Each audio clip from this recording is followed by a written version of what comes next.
데시벨에 대해서 강의를 시작하도록 하겠습니다.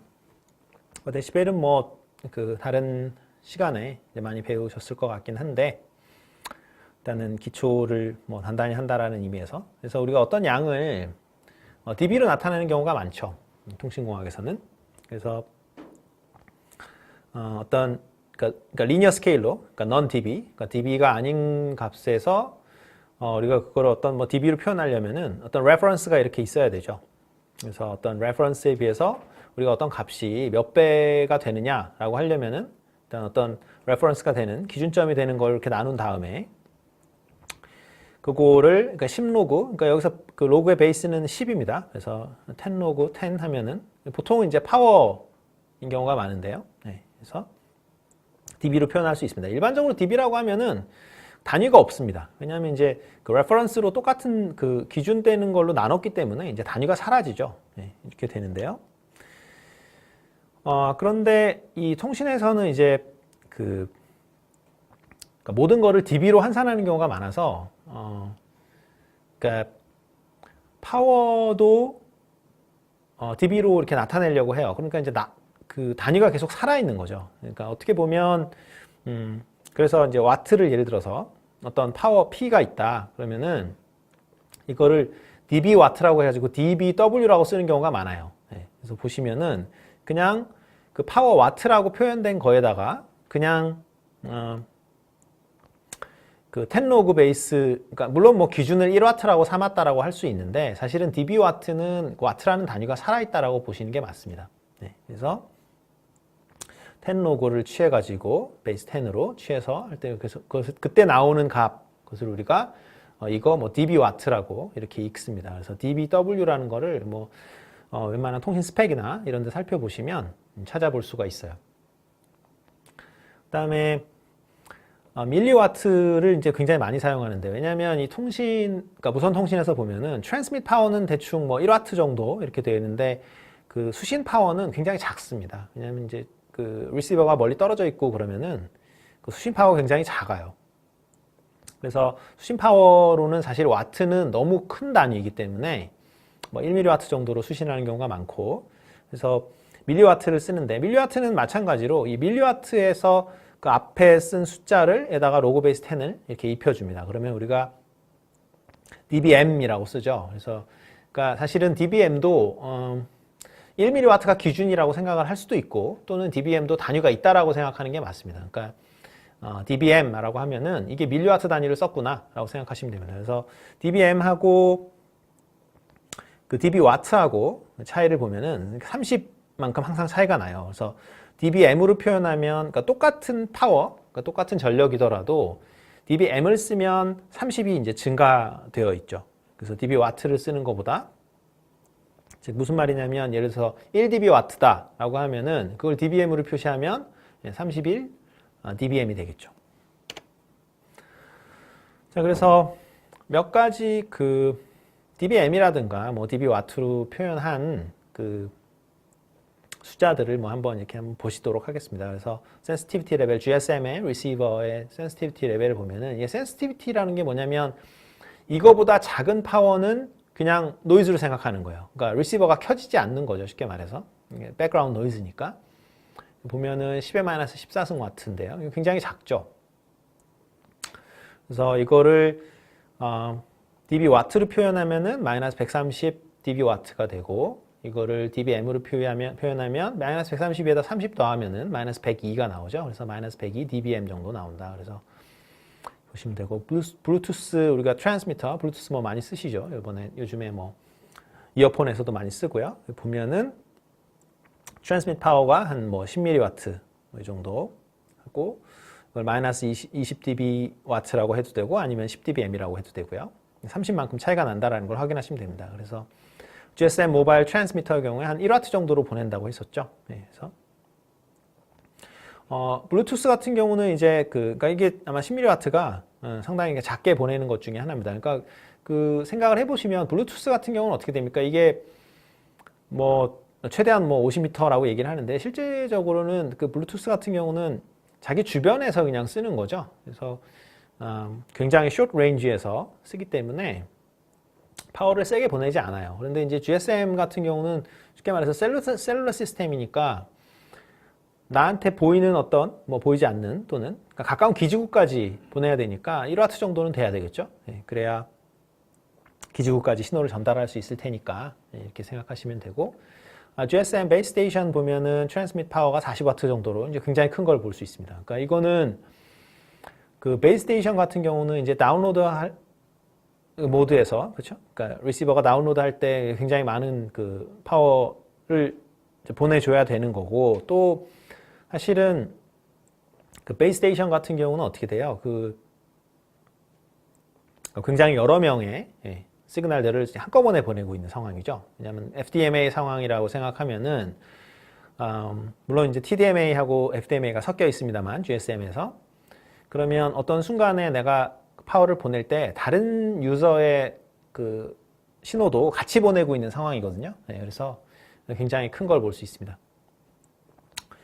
뭐 비교를 하기 위해서 버큐um 클리너 보면은 청소기 같은 경우 한 1600와트 정도로 사용을 하고, 그다음에 여기서 뭐 주의 깊게 보셔야 될 거는 dB와트나 dBm이나 30 차이가 난다라는 거, 이런 거를 보시면 되겠습니다. 이 정도 보시면 되고요. 그다음에 여기서 이제 ERP라는 걸 쓰는데 Effective Radiated Power라고 하는데, 그러니까 일반적으로 그 트랜스미터는 그러니까 디렉셔널 안테나를 사용을 해요. 트랜스미터 안테나. 그러니까 아이소트로픽 안테나를 사용하지 않습니다. 그러니까 아이소트로픽이라는 게 뭐냐면 안테나에서 보내는 신호가 그 구 있죠. 그러니까 공처럼 생기게 이렇게 퍼져나가지 않습니다. 그래서 일반적으로 어떤 특정한 방향으로 파워가 집중되도록 이렇게 안테나를 설계를 하는데, 그렇게 되면 이제 안테나 게인이 생기죠. 근데 그렇게 되면은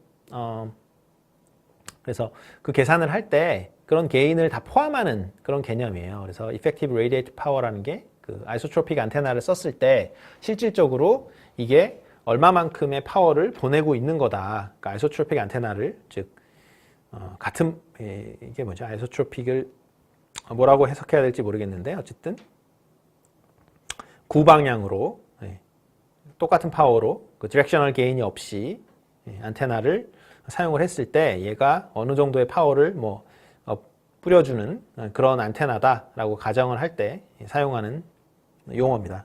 그래서 Effective Radiated Power라는 얘기고요. 그 다음에 우리가 이제 앰프는 뭐 굉장히 많이 쓰죠. 그러니까 당장에 그 트랜스밋 할 때 우리가 안테나 이전 단에 굉장히 그 센 파워가 필요하기 때문에 이제 앰프를 통해서 그 다음에 안테나로 전달이 되고요. 마찬가지로 리시버 같은 경우에 보면은 그 리시브드 파워가 굉장히 작아요.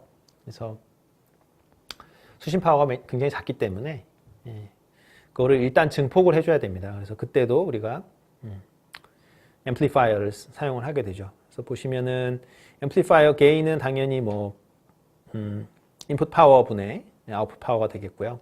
그다음에 게인은 뭐 처음부터 단위가 없는 거죠. 그래서 우리가 게인을 dB로 표현하면은 10 log base 10G 이렇게 해주면 될 거고요. 그다음에 어테뉴에이션은 뭐 그 반대가 될 테니까 이렇게 생각을 해주시면 되고요. 자, 그래서 보면은 앰플리파이어의 예제인데요. 그래서 어떤 그 프리퀀시에 따라서 그러니까 어떤 케이블 이제 특성이 좀 달라지는 경우가 있습니다. 그래서 일반적으로는 고주파일 때 어테뉴에이션이 많이 일어나요. 그래서 우리가 조심을 해야 될 게, 우리가 어떤 케이블로 연결을 하면은 이게 뭐 그냥 구리선으로 연결했으니까 뭐 어테뉴에이션이 별 상관없겠지라고 생각할 수 있는데, 그렇지 않고 일반적으로 프리퀀시가 올라가면은 어테뉴에이션이 굉장히 심하게 발생을 합니다. 그래서 우리가 주파수를 어떤 대역을 사용을 하느냐에 따라서 이제 실제로 이제 느끼는 파워가 굉장히 달라지죠. 그래서 고음 같은 경우는 많이 좀 깎아먹는다, 케이블에서, 이렇게 생각해 주시면 되겠습니다. 그다음에 앰플리피케이션하고 어테뉴에이션 계속해서 한번 보시면요. 그래서 앰플리파이어가 있고 여기 뭐 앰플리파이어가 이렇게 시리얼하게 연결되어 있을 때 우리가 토탈 앰플리피케이션이 얼마가 되느냐라고 하면은 30, 그다음에 케이블에서 4dB 깎아먹고 앰플리파이어 한 2배, 그러니까 여기 10dB, 10dB 앰플리파이어 2개 연결되어 있으면 총 얼마만큼의 게인이 있냐면 46dB만큼 게인이 있다. 이거는 이 예제는 사실은 뭘 보여주는 거냐면 우리가 dB를 왜 써야 되는지를 보여주는 거죠. 만약에 dB를 사용하지 않으면 우리가 게인을 생각을 할 때 곱하기를 써야 돼요.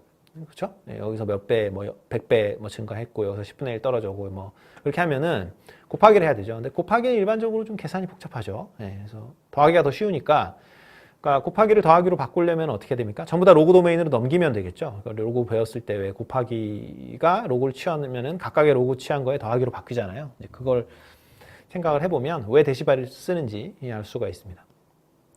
보시다시피 시리얼하게 이렇게 우리가 컨캐티네이션 하는 경우가 많은데 이게 직렬로 쭉 붙였을 때 우리가 파워가 얼마나 차이가 나느냐 이런 거 계산할 때 다 더하기 빼기로 할 수 있어요. dB로 가면은. 그래서 데시벨을 사용하는 한 가지 커다란 이유가 되겠습니다. 그다음에 안테나의 기본적인 안테나 구조를 한번 살펴보겠는데요. 그래서 보시다시피 이제 아이소트로픽 안테나가 있습니다. 그래서 아이소트로픽 안테나는 이제 그 파워가 전달이 될 때 이퀄하게 전달이 되는 거예요. 사실은 이런 안테나는 그러니까 없는 거죠. 그래서 안테나의 파워가 어떤 이퀄하게 모든 방향으로 똑같이 전달되는 그러한 안테나를 등방향성 안테나, 그래서 아이소트로픽 안테나라고 합니다. 실제로는 뭐 만들어질 수도 없고요. 그리고 솔직히 이게 만들어지는 게 별로 좋은 게 아니죠. 왜냐하면 기지국 안테나를 아이소트로픽 안테나로 만들면 어떻게 되겠습니까?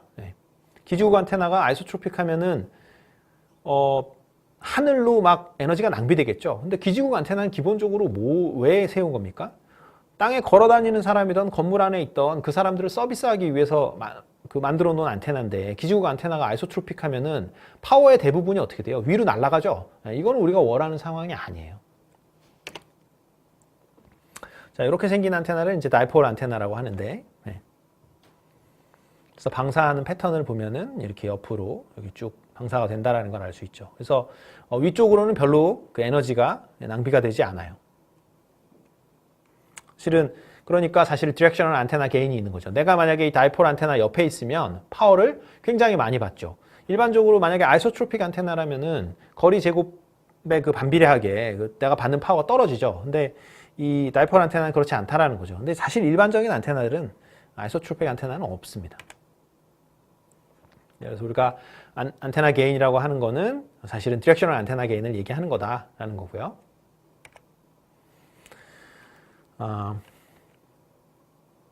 근데 마찬가지로 그 리시버 안테나도 마찬가지로 우리가 그 디렉셔널 안테나가 있는데, 리시버 안테나는 사실 중요한 거는 이펙티브 에어리아입니다. 그래서 안테나를 크게 만들면은 사실은 왜냐하면은 그 무선 통신이라는 게 이게 에너지가 어떻게 됩니까? 공기 중으로 쫙 퍼져 버리죠. 그러니까 내가 안테나를 크게 만들면 그만큼 에너지를 많이 받을 수밖에 없는 거죠. 그래서 근데 보면은 이제 그 리시버 안테나 게인을 할 때 보면은 어떤 문제가 생기냐면은 그 파장이 이제 그러니까 짧으면 어떻게 됩니까? 그러니까 파장이 짧다. 즉 여기 보면은 여기 그 안테나 게인을 보면은 여기 이제 파장이, 그러니까 GX가 이제 리시버 안테나의 게인을 얘기하는 건데, 여기서는 파장이 짧으면 이제 안테나 게인이 그만큼 크다라는 거죠. 이거는 뭐냐면 그 안테나의 그 리시버 안테나의 면적이 고정되어 있을 때예요. 그러니까 리시버 안테나의 면적이 고정되어 있을 때는 이거 굉장히 주의하셔야 되는데, 이 얘기를 할 때, 그러니까 리시버 안테나의 면적이 고정되어 있을 때는 파장이 짧으면 짧을수록 좋아요. 파장이 짧으면 그만큼 많은 에너지가 그 안에 들어가게 됩니다. 근데 일반적으로는 그렇지 않죠. 왜냐하면 파장이 짧으면 안테나를 작게 만들어요. 그래서 오히려 손해를 보는 경우가 많습니다. 그러니까 뭐냐면 이렇게 4파이분의 람다 제곱 해가지고 파장이 보통 작으면은, 왜냐하면 안테나의 길이는 항상 파장의 길이랑 비례하게 만들어요. 보통 뭐 4분의 람다 정도로 잡아주는데, 그러니까 파장이 1m면 뭐 예를 들어서 그것의 4분의 1로 잡아주죠. 그러니까 그렇게 하다 보니까 이 이펙티브 에어리아가 우리가 그 커버하는 그 면적 자체가 줄어들어요. 그래서 우리가 이제 흔히 보는 그 이퀘이션을 보면은 우리가 파장을 짧게 하면, 즉 주파수를 높게 하면은 뭐 리시브드 파워가 적어진다 이렇게 얘기를 하는데, 그거는 좀 주의를 해서 봐야 됩니다. 그러니까 왜냐하면 이 주파수가 높아졌기 때문에 그냥 안테나를 작게 만드는 것 뿐이에요. 왜냐하면 주파수 높아지는 그 커다란 이득이죠. 그러니까 예를 들어서 지금 뭐 밀리미터 웨이브 이런 거 얘기를 하는데, 그렇게 되면은 밀리미터 웨이브로 가면 어떻게 됩니까? 파장이 짧아지니까 안테나를 작게 만들 수 있죠. 그게 커다란 이득이 되겠습니다. 자, 그래서 이 dBi라는 것도 있어요. 그러니까 아까 말씀드렸듯이 우리가 dB만으로 끝나는 게 아니고 통신에서 또 잘 많이 쓰는 게 이제 dBi라는 겁니다. 그러니까 뭐냐면 dB over isotropic이에요. 그러니까 뭐냐면 dBi가 크다. 이거 뭐냐? dBi가 크면 디렉셔널 안테나 게인이 큰 거예요. 그러니까 이게 i라는 게 over isotropic의 약자거든요. 그래서 그러니까 여러분들이 그 무선 공유기 같은 거 사면은 이 겉에 이렇게 포장지에 뭐 4dBi가 있다 뭐 이런 게 써 있어요. 그러니까 그게 크면 쉽게 말해서 여러분들이 이제 그 와이파이를 이렇게 사가지고 이렇게 그 집에서 쓰면은 무선 공유기 쓰면은 이제 걱정을 하는 게 이거 내가 이거 와이파이 돈 내고 이거 쓰는 건데 윗집 아랫집에서 이거 쓰면 어떡하나 이런 걱정을 할 수가 있는데, 사실은 윗집 아랫집 쪽으로 잘 안 가요 이 데이터가. 그러니까 물론 뭐 아예 붙어 있으면 좀 가긴 가겠지만 실제로 그 안테나가 그 아이소트로픽 안테나가 아니기 때문에 실제로 이 여러분들 집만을 커버하고 위아래로 전파가 많이 가지는 않습니다. 그러니까 그 강도를 얘기를 하는 거니까 dBi가 크면 클수록 이 디렉셔널 안테나 게인이 큰 거죠. 근데 뭐 이거 보고 여러분들이 그 무선 공유기를 살 필요는 없습니다. 왜냐하면 대부분 4dBi 아니면 5dBi이기 때문에 상품에 따라서 별로 안 달라요 이게. 그래서 유심히 볼 건 없는데 어찌됐건 dBi가 크면 즉 그 지향성 안테나다 이렇게 생각해 주시면 되겠습니다. 이번 강의는 여기서 마치도록 하겠습니다.